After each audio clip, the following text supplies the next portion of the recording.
Welcome, friends, to Crazy Women Country, where women's voices matter. We bring you the greatest female voices in the music industry, from the artists, songwriters, and producers, to managers and executives, and all the women who make the music industry what it is today. Thank you for joining us.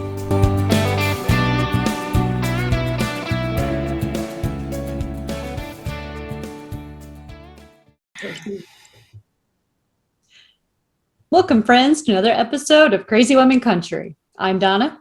I'm Paula, and today we have Deborah Crooks with us. How are you doing? I'm doing well, thankfully, here in California. Wonderful. Thank you very much for joining us today. You're welcome.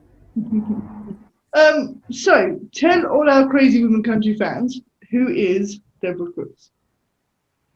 Well, I am a singer-songwriter and writer in California, and I've been making music pretty consistently for the past couple decades. And I grew up in California, have lived in various places in the country, but I've been in California most of my life, and normally perform pretty regularly live.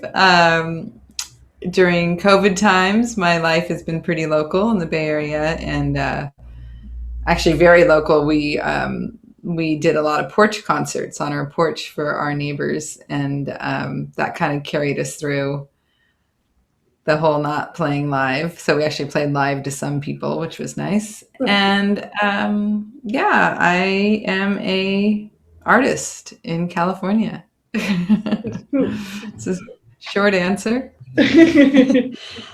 That's very cool, the way you did the live porch concerts to continue playing live. That definitely, I'm sure that brought a lot of joy to your neighbors. Yeah, it was a kind of a big thing here. I live in a town near Oakland that's pretty flat and has a lot of basically as soon as we shut down, there was a call for musicians to play on their porches.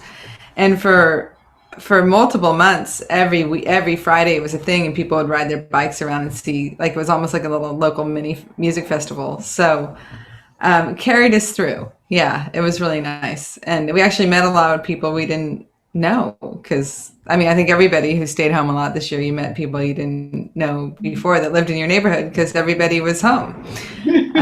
So that was nice. Yeah, when it stopped, I was a little like, oh, now I know what everybody else feels like. Because it kind of, it wasn't the same as going to a show, but it really carried us through. And we managed to do a fair amount of recording during this year too, a lot of home stuff and just flying files around. So I managed to keep creating through all this. Yeah. Perfect. So in 2019, you released an album, The Department of the West. Tell us all about that. Oh, yes, I know. And that was the hard thing about going to shutdown a couple months after that, because that was a really fun project to work on. A lot of thematic bits of it were place-based around the West, and I had a great band I recorded with and played a few shows with. Did the album, recorded it at Tiny Telephone in San Francisco, which is a studio that the one in San Francisco is now since closed, but just kind of the music I wanted to make. It's a very Americana rock record, and 11 songs. I felt really good about that statement, and literally only played 2 or 3 shows with that band, and then it was shut down. So what else to say about it? It's gotten some radio, thankfully, if it didn't go out too far on the live version. Yeah. But of course I still play those songs. So was there a favorite song off there that you wrote? There's one that's I know they're all your favorites, right? But is there one that was it stood out to you more? Well, it's always interesting because there's the songs that you write that sometimes take the most out of you and move you the most forward. And then there's the songs that end up being like the keepers that are the best to play live. And those aren't always the same. And then there's the songs that feel like medicine, like they're the ones to sing in a way that, so I mean, there's a song on there, The Other Side, which I wrote after I learned someone I'd been in love with years ago had passed, and that was such a shock. And so I wrote that song, and for a while I was just singing it around the house a lot, not even sure I would do anything with it. And my husband's like, "Oh, I like that song." I'm like, "That's good," because it's like about someone from the past, but it felt like medicine to sing, and I do like playing that live, though it's not. It's a more plaintive song. And then another song, Long Roads, I felt like that was maybe the most meaningful for me to write. I don't know if I sent that. That was definitely about just a lot of what it took to be singing in the first place based on my history. And, definitely Me Too kind of played into a little bit of that as far as actually writing it.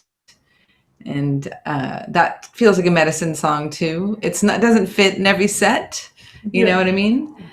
And then I would say Let the River Do the Running. I wrote that at the same retreat that I just was on recently in Idaho, so right by the Salmon River. It's more about love and relationship, but I feel like I was succeeded in the way I wanted to as far as use of metaphor, satisfying chorus for me to sing. And I feel like that song, that gets more, that's like one of the keepers, you know what I mean? Like I can play that alone. I can play it with a full band. It generally, and it generally does what it needs to do as a song. And then I would say the title song was, I really enjoy playing that. The band really likes that. It's kind of rocking. It's, minor key, and it's a little bit angry, but it's also, again, there's to me a lot of medicine in it, as far as it was really kind of coming to grips with really understanding how in the US, we're on native land and we're not the natives, and we did horrible things to be here. And what inspired it was kind of a family dispute over a piece of land that had been inherited, and it was painful to let that land go. But in the end, I realized we don't own this. This was never ours. There's this concept of ownership is not real, even though so much of what we do is based on that. And so there's personally, it meant a lot to me. And then I think as just a song that seems to hit and is satisfying to play, and the band really likes to play it, whether they just like the music, so there's a lot, so yeah, I mean, I felt that's why I really I felt satisfied with that project, as far as, not every recording project turns out maybe the way you thought it would. There's records of a certain amount of time. You have the best of hopes, but sometimes, whatever. We do our work, and it's sometimes only in the rear view that we can even understand what it really was. But now that feels like a long time ago.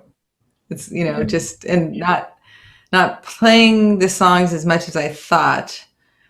And they will be played, but other songs are getting written now. COVID, this whole year is just a whole other world of information and inspiration and process. So anyhow, it's a long answer to your question.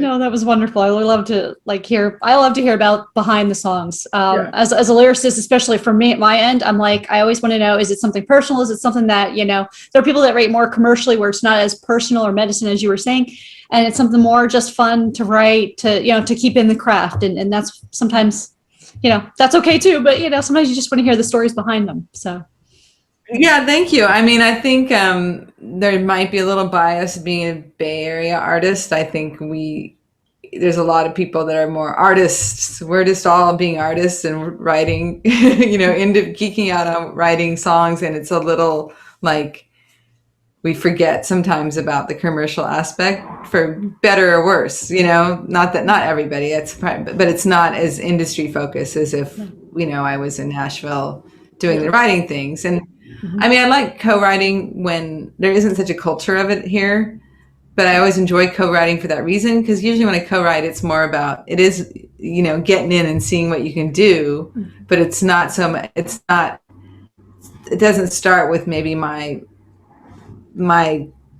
bone to pick, whatever that is, or emotion. And I feel like the best thing is when you can write a song that's just a really good song, that you might utilize your experience, but it's really not about you. I think that maybe might be the most successful place to be, not talking about commercial success necessarily, but where you can hit that universal something, whether everybody's relating to it slightly different, but it has that truth in it. Yeah. Perfect. That's the tricky thing, because sometimes you want those details that are specific and interesting, but if they're so specific and interesting, they might just alienate your listener. Like, okay, that's great. She had that, she had that experience. We do our best. We all do our best. You sort of touch the subject, but don't go too deep, so everybody can relate to it, rather than just, but yeah, that's very cool. And I think, I mean, it's hard. Go on. I mean, I think everybody's different, but I think it's harder to think you're going to try to please somebody before you've actually started the song. Yeah. Yeah, it's going to be quite a difficult thing to do. I mean, you write the songs from personal experience or whatever, but you never know how they're going to be taken. They can either be taken in such a you don't have to, or it's like, it just dies type thing. It's going to be a really hard thing to do, and you really open yourself up to, whatever's going to happen. So yeah, I mean, that's the trick, is just letting go of, like, offering it and not detaching from what others have maybe will relate. And sometimes people like things that you don't really like that much, or don't think that much of, but it just, and that's great, but it's, I think I've gotten better of just like, okay, this is what I made, I just want to share it. Like, to me, like, that's me being a healthy artist, where you're in the creative zone, and you're sharing things, and hopefully learning from whatever the result was, and bettering yourself, or getting whatever the next thing that would be to learn or grow or improve. There's always room, and it's all I like recording and finishing projects for that reason, because it's almost when I'm done, I can tell, until something's kind of completed, I can go, oh, that did what I wanted to. Oh, that is okay. It needs to be better, and how to let it go. Because there's definitely things that at the time I thought they were like, woohoo, and now I don't think so at all. But I had to do that to get to the next thing, like, it's kind of like, you have to do just moving down the road. Yeah.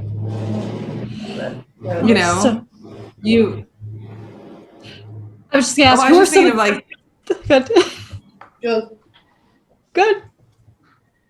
No, ask your question. It's fine. I was just gonna ask some of the women that have inspired you, because each person is different, especially like in your sense as more of the artist of just doing what you love and what you want to share with everyone, versus more commercial artists where they're like, oh, well, we got to have this, and this on our album. And, so who are some of the women that inspired you? Right. Well, I would say I always cite Shawn Colvin, because I don't know if you've listened. She's not necessarily country, but I early on when I heard her, I thought, oh, this is got a lot of, she's got a lot of emotional stuff going on and beautiful writing, great guitar player. But I felt like I felt permission to write personal stuff from her in a certain way. And then Bonnie Raitt is always, I mean, I'm nothing like her, but she's just like amazingly kick-ass and a pioneer. And there's a lot of people. Roseanne Cash, I really like. Seeing her live was like, whoa. And still, I get a lot of mileage out of those folks. Watching Sean Colvin was doing some little pandemic thing on her phone, or like Instagram live, early on in the pandemic. I'm like, she's just like us, right. But I mean, like, those are people that they're never not being artists. They're always questing as well. Yeah. And Patti Smith is amazing. And not country, but when Ani DeFranco, Yes. Lucinda Williams, huge. Yeah. More on the country side of things. Similarly, Lucinda definitely, she's kind of got that swagger and gritty, and she's not necessarily writing about pretty stuff, so that was also permission. There's a lot of glossy things I like and can listen to too, but I tend to like something that has a little grit in it. Yeah. There's some great women. Yes. Yeah. I started thinking, okay, I might be dating myself here, but I started thinking Lilith Fair immediately when you mentioned Sean Colvin and all those women. I'm like, yep. Well, I'm dating myself. I mean, I can't, I've just kind of gotten over that, but it's funny. I was talking about at the songwriting retreat. I was talking about going to a Lilith Fair and seeing Fiona Apple and her band. Her guys in her band had dressed up in dresses. And I was like, and they were just doing it to be, collegial, and they looked cool. It was just fun. And then I did go many years later to when they rebooted it for a year or so. Yes. And that was kind of interesting. So it was like, and there was Miranda Lambert was there. I remember she was great. And then there was Hart and Sarah McLachlan and who else? But it was great. Lori they were McKenna. all great. They were all. I love Lori McKenna. Mm-hmm. I didn't see her at Lilith Fair, but she's amazing. So yeah. That's where I learned of her. It was, I think, 99, and I wasn't allowed to go because I was like, just under 18 there, and mom said no. But my friends called me up, like, you would have loved these people. I'm like, thank you. Must have been the East Coast. Yes, ma'am.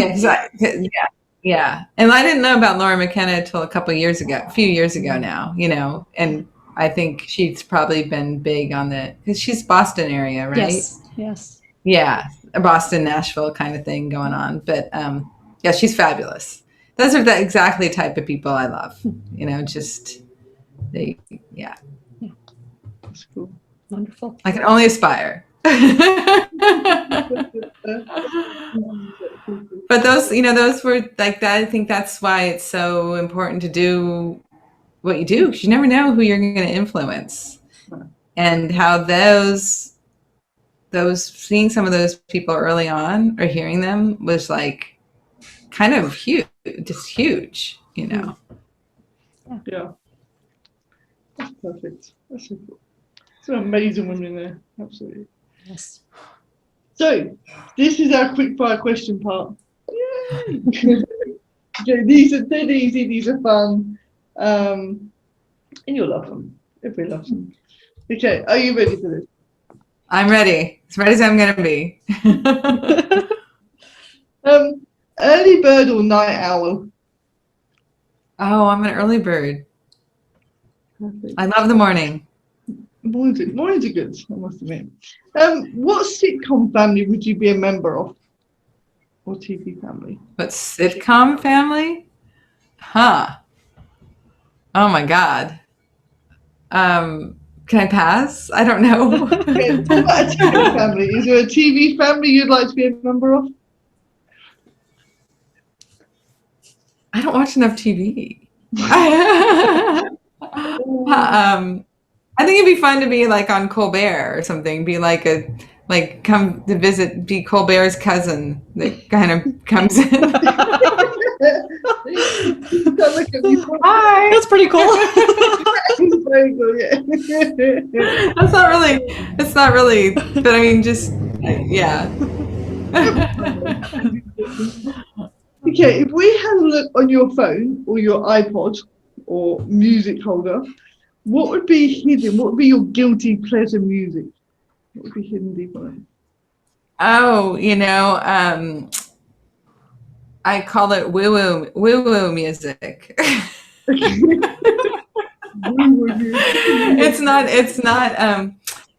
It's kind of like if things are stressful or I can't sleep, I'll sometimes listen to like, I don't know, healing vibes music, like spa music, or Tranquil Rain. Something.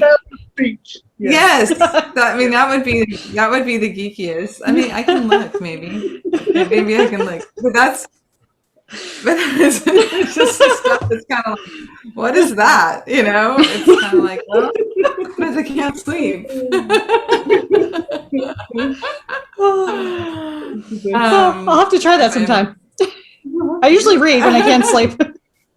Yeah, me too. But yeah, sometimes your eyes get tired. Yeah. Oh, I let's see if I can find anything. That would be probably it. I have to say that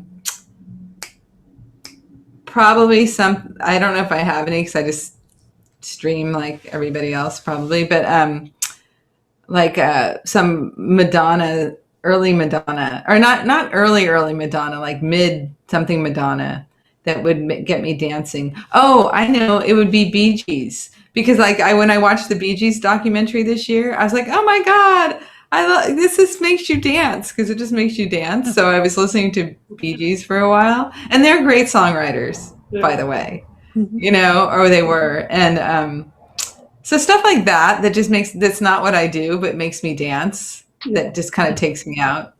Yeah. Okay, what's the weirdest, strangest, sweetest thing a fan has ever done for you? Oh, I'm just occasionally. Someone like painted a shell, like painted a sand dollar and gave it to me. Said, like, thank you for live music. The best, I mean, the nicest thing is when people like share your music, and buy it for people. But I think the sweetest thing that's given me is I think I still have it somewhere. It's like a painted sand dollar, and yeah, things like that. Things that are like little crafty things or drawings. I think. Yeah. Oh, that was one of the sweetest things. Someone, some child drew a picture and brought it to me, and it was like, it was some sort of flower, but I think it stayed in my guitar case for a while because it made me so happy, to see that. That's wonderful. Boots or heels? Oh, boots. What's your favorite drink? My favorite drink? Are you talking any drink? Any drink. Any kind. What is my favorite? I have to say, this is so California. Kombucha.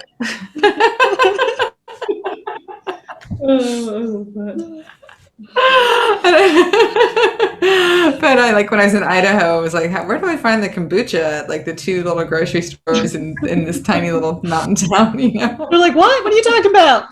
They actually had some. Oh, nice. Only one brand. Here it's like 20 brands. Which one do you want? No. Yeah, Better Booch kombucha.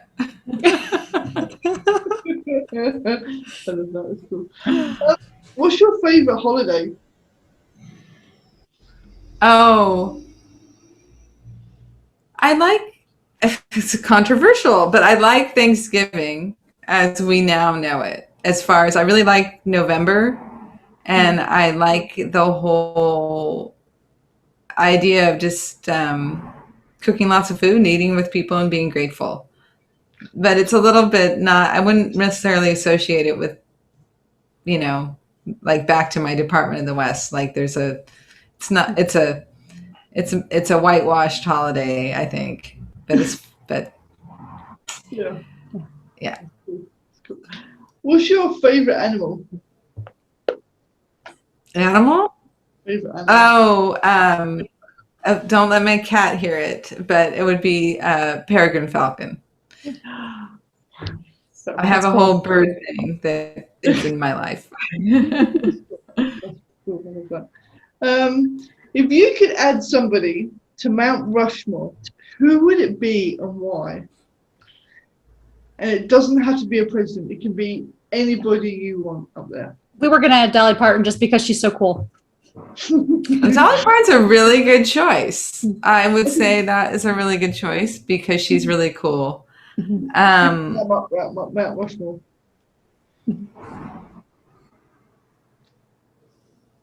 Oh, I would say someone like Maya Angelou or Toni Morrison.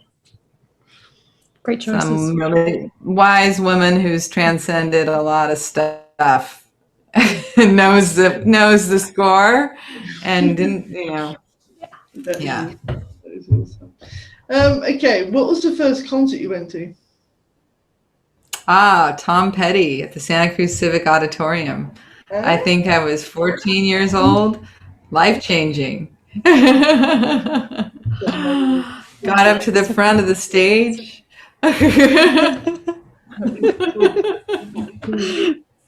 Oh, that's so cool. I didn't have to live like a refugee.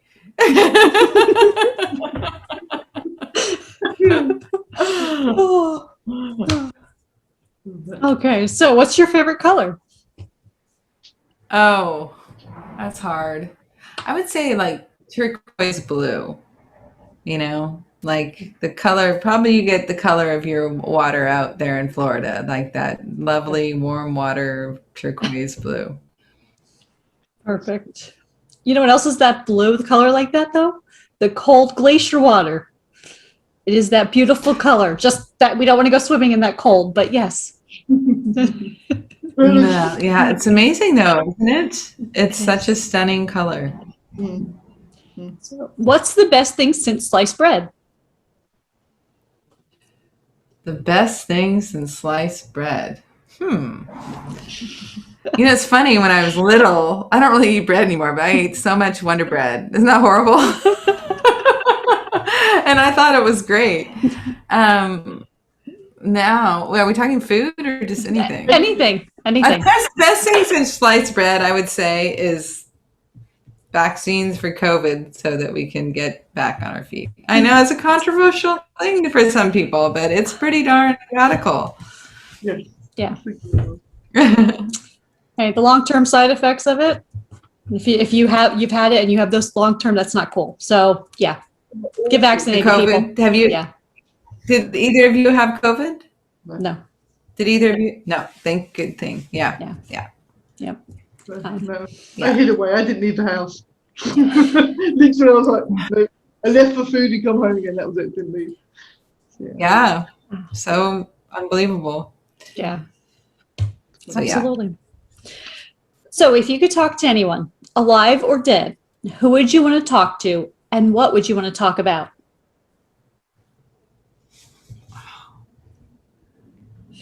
I think I would like to talk to Tom Petty. Talk about music, staying true to yourself, the nitty gritty of songwriting. And he just seems so cool. Such a bummer. Yeah. When he died. Yeah. So if you weren't doing music, what would you be doing? Oh, I'd probably do, well, let's see, it's hard because sometimes I try to do some of these things, but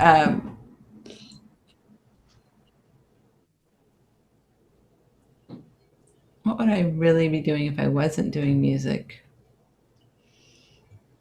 I'd probably do something with wildlife conservation. Yeah, I do. I had to do some volunteer stuff, especially this year, having more time. But yeah, just working with animals. We went to Alaska a couple years ago, and there was this wildlife park where the animals had been the rescue, like moose and rescue bear and rescue, what things that had been separated from their mother at birth out in the middle of nowhere. And I'm like, I would work here if I lived in Anchorage. I would want to be around these moose. They're really cool. These are amazing. Oh. I had nothing about moose before I went on that trip, and I saw these moose, and they were just so present. Yeah. That's so cool. If you could be a Disney character, what character would you be? Oh, gosh. Is Flipper a Disney character? Flipper? Do we know? I don't know. I mean, technically, I guess it wasn't Disney that originally did the TV show Flipper, was it? Or was it? Maybe not Flipper. I'm thinking some animated animal. Animated animal. I have a good friend, and she's like a Disney devotee, and I'm not. And I wouldn't be some princess. That wouldn't be my thing. I'd be some happy animated elephant or dolphin. I love that. Oh, Disney character. That's like, yeah. Isn't there like an elephant? Yes, Dumbo was the first elephant. Yep. I think that was like I would say 53 or 56 that it came out, something like that. Yeah. Well, I was thinking the classics. There's like what, Mickey Mouse and Minnie Mouse and Pluto, and I don't want to be. Yeah. No. I don't think I'm a princess. No. Awesome. Not for those purposes. Yeah. Oh, okay. So what's your favorite flavor of ice cream? Oh, I would say chocolate. Like chocolate. Nice. Pure chocolate. Yeah. Like salted chocolate or salted caramel chocolate or something like that. Oh, I'm just getting hungry. That's all. It's dinner time here. How many? This is more than 5 questions, isn't it? Yeah. There's a lot more than 5. We just said rapid fire. We didn't say 5. Yeah, rapid Oh, I fire. thought you said here's our 5 questions. You said rapid fire. Okay. No, it's like 100 questions, So, what's your favorite go-to snack? I really chocolate. No, I really like chocolate covered cashews that are they're not sugar sweetened. They're just like dark chocolate with salt and cashews. Yeah, those are yummy. In moderation. Everything in moderation. Yeah. Right. Well, it's like they come in a bag, and the bag serves like 4. It's one of those things. It's 4 servings. So you don't want to eat the whole bag. But I kind of have to hide it from myself. Yeah.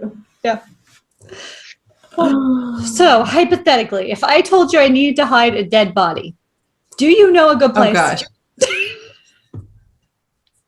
Oh no, I don't know. I would say probably the ocean. That's a good one. You're in Florida. Yeah. You both in the same place. I was joking, saying I'm going to take people to go pet the gators. Yeah. Right. I mean, that's the thing. There's all these things that would. I don't like to think about that, but I feel like that would take care of the evidence really quick. That would be a problem, wouldn't it? We're going pretty quick. So tell us, what would be a good theme song for your life or this point of your life? Oh.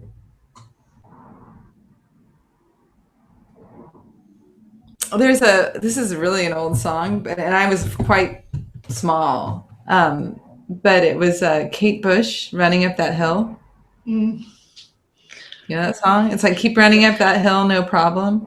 Yeah, I know. I kind of feel like there's always a hill, and yeah. That's cool. That's a good song. Absolutely. So if you haven't heard that song, everyone go listen to that too. So, Yeah. Oh, and then there's another one that will date me, but it comes up a lot, and they still play it. Is Steve Winwood, "Higher Love"? Yeah. yep. It's got Shaka Khan in it. Yeah. That's also really old, and I was quite young, but I've always loved that song. Yeah. Yeah. It's a good song. That is. So tell all of our audience a artist, an album, whatever that they should listen to before they die.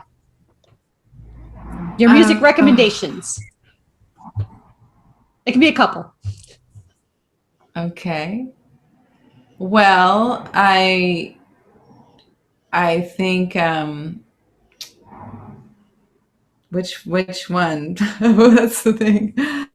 I would get some Bonnie Raitt, Road Tested. Yeah. Tom Petty, how about his greatest hits? And Lucinda Williams, Car Wheels on a Gravel Road. Yeah. That's 3. That's right. That's fine. That's beautiful. Right. That's cool. Okay. Who is your favorite CWC host? Oh, that's impossible. It's a tie. It's a toss-up. We'll say, do I have to answer that? That's it. Donna Paula. Paula Donna. The names are emotions of one there. Very cool. I love that. So, tell us, what has the rest of 2020, no, yes, no, 2021? Right, yeah. Sorry. What has the rest of 2021 got in store for you? I'm well confused. Well, it's like getting out into the world. So hopefully playing live a little more for other humans. I started a project right before it shut down that's kind of ambitious. And it's like a little deer in the headlights with it now.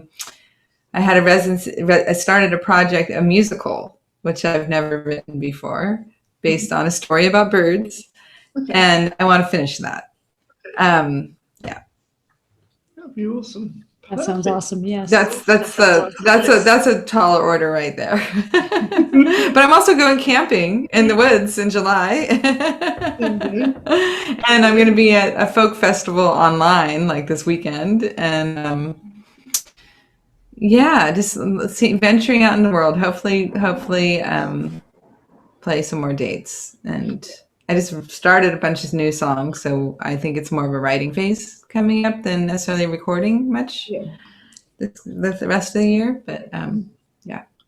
That'd be cool. Wonderful. Perfect. So cool. Well, thank you so much for joining us. This has been so much fun. It's been as always. Thank you. Thanks for having me. Great to meet you both, and I appreciate what you're doing, and look forward to more. So make sure you follow all of Deborah's links on social media, Instagram, Twitter, Facebook, the website. But yeah, thank you so much for doing this. This has been fun. All righty. Thank you. Thank you all for joining us for another episode. Have a great day. Bye, guys.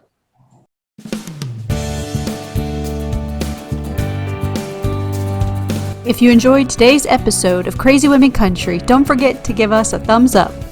Be sure to click the subscribe button for new interviews weekly. And thank you, friends, for joining us today on Crazy Women Country, where women's voices matter.